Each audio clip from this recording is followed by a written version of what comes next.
Football is more than goals, more than tactics, and more than the final whistle. It is the roar of the crowd, the moments, and destinies, the emotions that unite everyone. So the FIFA World Cup once again delivered last night. It was all about masterclasses and heartbreaking setbacks. Every match had a story waiting to be told. Welcome to PMTV Sports, where we feel the game, where we go beyond the scoreline to the game and relative and defining moments. So we will break down each and every game that happened last night. So this is where we don't just watch the game, but we feel it. Welcome to PMTV Sports. I am Mutia and I am joined by my co-host today. I'm Tony Audi. Last night, we saw Egypt get their first ever World Cup win. What are your thoughts about it? I think it was a must-win game for them.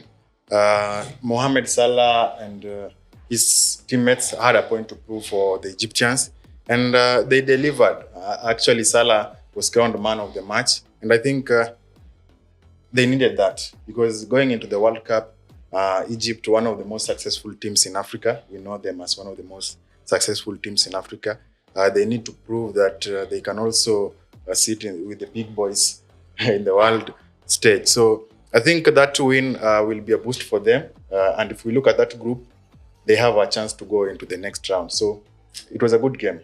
Now, Egypt are in Group G together with Belgium. They have Iran, and also they have New Zealand. Yeah. Now, they're on top of Group G with 4 points, and also they have 4 goals. Last night, they scored 3 goals, and also they scored a goal versus Belgium. Yesterday, we saw Belgium sleep, but we'll still discuss about that. Do you think Egypt, now they have a solid chance to make it to the round of 32?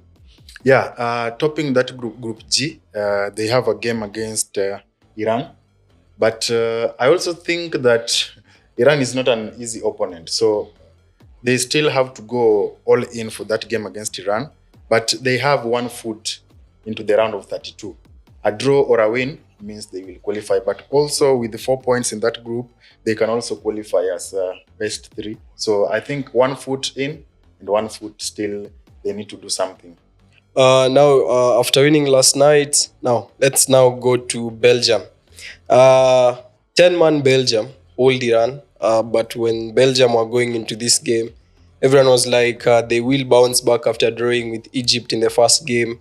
They missed Jeremy Doku, who's said to miss the game because his wife is apparently giving birth. Yeah. So what's your take? What are your thoughts? And also, you watch the game. Take me through it. From the first minute, I think when I was analyzing that game, I told people that it's not going to be an easy game. Iran is not an easy opponent. They are a team that defend as a unit. They also attack as a unit. They can transition very quickly. But Belgium, we know the stats they have. Most of their players have the Premier League experience, European experience, and they didn't really turn up as they needed because, look, Belgium hasn't scored. Their player hasn't scored a goal in the World Cup almost 400 minutes because that game against Egypt, that one was an own goal. So they didn't really turn up, but from that game, everyone was attacking. Iran was attacking, and their goalkeeper came out on top. And I don't think Belgium has that defensive unit that can take them far. The farthest they can go, maybe round of 16. For me, Iran, they're our best team. They're ranked 19th in the world. So that just shows you how good they are on paper and also on the pitch. Defensive-wise, they were defending as a unit. 9 men behind the ball, and then Mehdi Taremi was the only player who was hanging around the halfway line. They scored a goal, a very good set piece, straight out from the training ground, but it was ruled offside. I really liked that goal. It was a set piece that they had worked on. Yeah. Couture proved once again that he can carry them on his shoulders, but for how long will he keep on saving Belgium? Now, Belgium have 2 points, Iran have 2 points. Belgium are going into the next game to play versus New Zealand. Whilst Iran will be facing Egypt. So it's a very crucial game. And also remember, Iran have been denied visa to get into the United States of America. So they got into America 24 hours before the game. And so this is something that has brought online attention, because a team should not be denied visa. It's the World Cup that unites every country. So Iran have been facing so many challenges. They are based in Mexico, if I'm not wrong. Yeah. So the next game, I really hope it's not being played in state, because also I feel like fatigue is one thing, and also climatizing yourself with the weather for states, just moving to a different weather. But we are set for crackers in the last game. Belgium is a must-win game for them so that they can progress to the next round. Egypt need to win so that also they can make it to the next round. Who do you think tops this group? Who do you think finishes second? And also, who do you think finishes third? Group G is an interesting one. If we see Egypt now leading with 4 points, Belgium 2, Iran 2, New Zealand got 1 point. I think New Zealand will be eliminated. They don't have a chance of going through because I know for a fact that Belgium are going to go all in for that game. They are going to that New Zealand game knowing that they have to win. They have to win that game to qualify for the round of 32, because you can't depend on Iran to lose against Egypt. So you have to go all in with your players, with everything you got to go and win against New Zealand to qualify.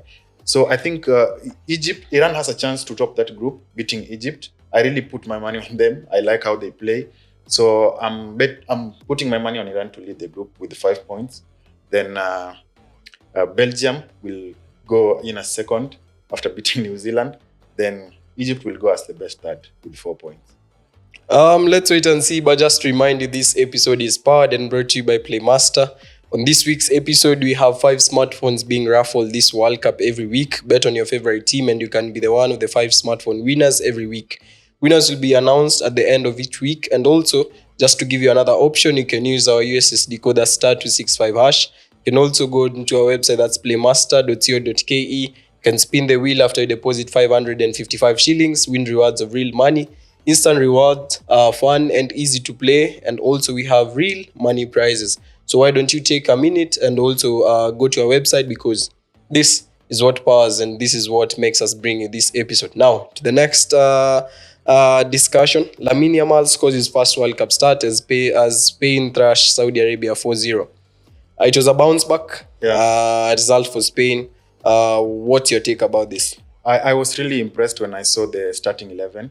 I expected De La Fuente to make the changes, and because they needed players that can really transition, players that can bring the crosses into the box, players that can dribble and also go one-on-one, and that's what Lamine Yamal brings to the team. So being given 45 minutes and scoring his first World Cup goal, that was one of the moments that I think will go down in history in his life and the Spanish football.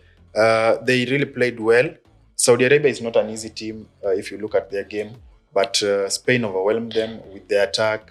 From the first minute to the last minute, Spain wanted something and they got it. Scoring 3 goals in the first half, that was something really I enjoyed seeing. And having a lot of crosses coming into the box, having touches into Saudi Arabia's box, that was an impressive game from Spain. Now, Lamine Yamal scored in the first half, and then Mikel Oyarzabal doubled with his brace. And then later on, ball was deflected into the opponent's net, a shot that was taken by Cucurella. Pau Kubasi was outstanding in terms of defending in the Spaniard backline. Remember, this guy is only 19 years, but he looks more of a guy who has been playing regular football in the national team for the last 10 years. He looks like a 28-year-old. Carles Puyol. Now, Spain made 4 changes. They changed, remember in the first game, they started with Fabian Ruiz. They also had Gavi, they had Ferran Torres, and so the changes that they brought in Alex Baena, they brought in Lamine Yamal, and also they brought in Dani Olmo. These guys really changed the game. Look at Mikel Oyarzabal's positioning. How old is Oyarzabal, if I may ask you? Oyarzabal is 29 years old. Yeah, but this guy looks like he's 35 or something. He's really underrated in terms of his positioning yesterday. You look at how he got his goals. In terms of transitioning play, Lamine Yamal is not 100% fit.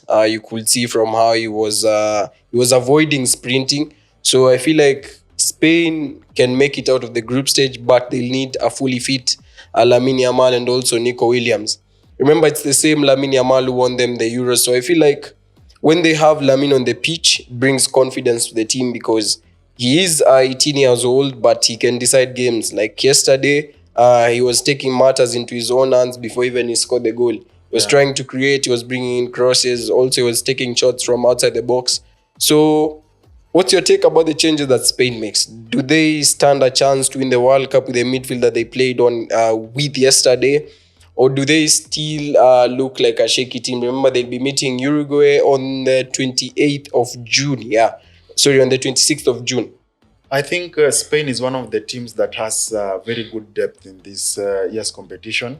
If you look at players that are starting in the first 11 and players that are on the bench, they have a very good depth. And I think that they need to make changes in every game that they approach. Approaching different opponents, you have that depth.